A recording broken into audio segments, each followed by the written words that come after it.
Good morning, student. Today we are going to study second chapter of history, kings, farmer and town of class 12th. तो before starting the chapter मैं आपको कुछ बताना चाहता हूँ कि ये जो हमारे चैप्टर की सीक्वेंसिंग है एनसीईआरटी में वो किस बेस पे की गई है, ताकि हम जो है उसको लॉजिकली जो है वो रिलेट कर सकें। फर्स्ट मैं बताना चाहता हूँ क्योंकि क्या कि देखिए हिस्ट्री को भी, वैसे तो हिस्ट्री को बहुत सारे पार्ट्स में बांटा गया, डिवाइड किया गया, like ancient history, medieval history, modern history. लेकिन एक एक ये भी हिस्ट्री है, इसको भी हम जो है वो on the basis of sources divide करते हैं। देखिए इसमें आता है क्या, प्री हिस्ट्री। प्री हिस्ट्री मतलब दैट मीन्स कि वो हिस्ट्री जिसका कि कोई भी रिटर्न एविडेंस जो है, कोई भी रिटर्न एविडेंस का अवेलेबल नहीं है। इसका हम किस बेसिस पे इसको इंटरप्रेट करते हैं, इसको हम फॉसिल्स, आर्टिफैक्ट्स और एनग्रेव, जो हमने लास्ट क्लास 12th में पढ़ा था फर्स्ट चैप्टर, तो हम फॉसिल्स, आर्टिफैक्ट्स एंड एनग्रेव्स के बेसिस पे जो है वो प्री हिस्ट्री को इंटरप्रेट करते हैं। सेकंड आता है हमारा प्रोटो हिस्ट्री। प्रोटो हिस्ट्री में क्या है, देखिए प्री हिस्ट्री में तो रिटर्न एविडेंसेस अवेलेबल नहीं है।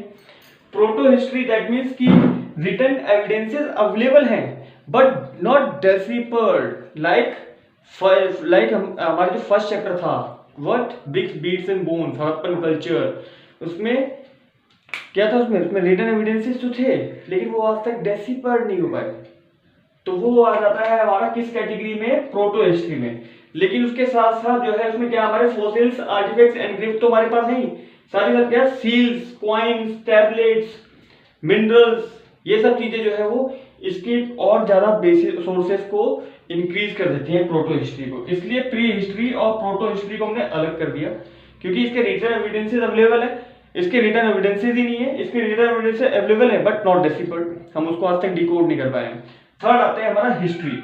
अब इसकी क्या है, रिटर्न एविडेंसेस अवेलेबल है, लाइक टेक्स्ट, डॉक्यूमेंट, इंस्क्रिप्शंस, और ये फॉसिल्स और आर्टिफैक्ट्स, ये सब तो है हमारे साथ में जो है वो text, documents and inscriptions are there. So king, farmers and town, इस चैप्टर में हम इंडस, आफ्टर इंडस सिविलाइजेशन, इससे पहले वाले चैप्टर में हमने इंडस सिविलाइजेशन पढ़ा। इंडस सिविलाइजेशन में हमने क्या पढ़ा, टाउन प्लानिंग पढ़ी, टाउन प्लानिंग पढ़ी, उस टाइम पे लोग किस तरीके के सेटलमेंट्स थे उनके, वो पढ़े हमने। और उसके बाद जो है हमारा टाउन प्लानिंग के बाद हमने लास्ट बताया आपके कि इंडस सिविलाइजेशन, जो हड़प्पन कल्चर था हमारा, वो क्लाइमेटिक चेंजेस एंड डिजीज और उन सब की वजह से जो है वो क्या हुआ, वो खत्म होता गया। उसके बाद जो है हमारा दूसरा सिविलाइजेशन आई, वैदिक सिविलाइजेशन। इसे हम बोलते हैं वैदिक सिविलाइजेशन। वैदिक सिविलाइजेशन इसलिए बोलते हैं क्योंकि इस टाइम पे जो है वो ऋग्वेद और जो अदर वेद थे, उन वेदास जो थे उनको वो रिटर्न हुए।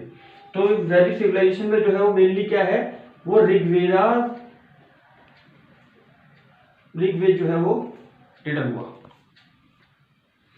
तो after Indus valley civilization, now I am going to tell you that 1500 BCE before Common Era and 600 BCE before Common Era, इस टाइम पे जो है, इस टाइम पीरियड पे जो है वो आपका क्या हुआ, ऋग्वेद की फॉर्मेशन हुई, ऋग्वेद कंपोज हुआ।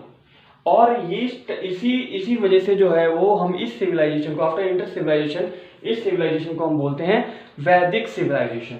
और ये वैदिक इंडस सिविलाइजेशन थी अर्बन सेटलमेंट की, और ये थी आपकी रूरल सेटलमेंट की। देखिए बहुत सारे कंपटीशन में पूछा जाता है, आप क्लैट के लिए जाएंगे, आईएएस के लिए जाएंगे, पीसीएस के लिए जाएंगे, तो फिर पूछा जाता है कि इंडस सिविलाइजेशन कौन से सेटलमेंट पे बेस्ड थी, तो आंसर होगा अर्बन सेटलमेंट।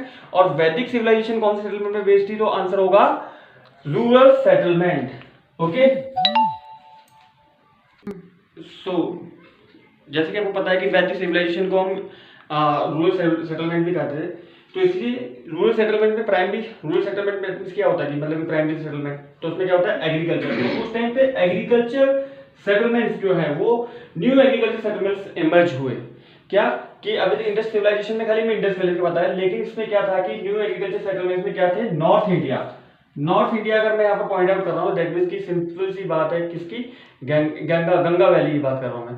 तो गंगा वैली में जो है एग्रीकल्चर सेटलमेंट्स जो है वो स्टार्ट हुए और बहुत ही ज़्यादा लार्ज लेवल पे स्टार्ट हुए, डेक्कन्स में हुए और सम पार्ट ऑफ कर्नाटका। अब डेक्कन्स में एग्रीकल्चर सेटलमेंट्स के साथ साथ जो है वो पेस्टोरल पॉपुलेशन भी थी, जो कि मतलब एनिमल हर्डिंग करती थी। तो ये भी प्राइमरी सेक्टर में ही जो इन्वॉल्व थे, इसलिए इसको जो है एग्रीकल्चर सेटलमेंट्स में जो है मैंने इंक्लूड किया। सो एग्रीकल्चर सेटलमेंट इमर्ज हुए इंडस्ट्रियलाइजेशन के बाद, जैसे कि मैंने आपको बताया। इसके बाद जो है वो क्या हमें और क्या नई चीज new things are find out that new mode किस चीज का, डिस्पोजल ऑफ डेड पीपल्स। पहले डेड पीपल्स के बरियल्स के साथ क्या करते थे, उस टाइम पे भी बरियल्स थे, हम उसको जो है वो बरियल्स का यूज करते थे किस तरीके से, सोसाइटी में डिफरेंस, सोशल डिफरेंस को फाइंड आउट करने के लिए।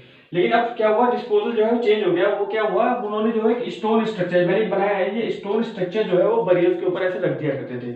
उसको क्या कहा जाता था, मेगालिस। क्या बोला जाता था, megalith. Megalith means big rocks kept on the burials in central and south India, जैसे कि मैंने आपको इस सेक्शन में बताया।